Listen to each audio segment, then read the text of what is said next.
Indresham municipal కార్యాలయం సమీపంలోని ఓ plastic గోదాంలో బుధవారం భారీ అగ్ని ప్రమాదం సంభవించింది.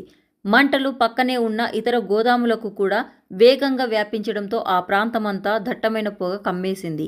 సమాచారం అందుకున్న అగ్నిమాపక సిబ్బంది ఘటనా స్థలికి చేరుకొని మంటలను అదుపు చేస్తున్నారు. ఈ ప్రమాదంలో ఎలాంటి ప్రాణ నష్టం జరగకపోవడంతో అందరూ ఊపిరి పీల్చుకున్నారు. ఆస్తి నష్టం వివరాలు తెలియాల్సి ఉంది. HP पेट्रोल पंप అదే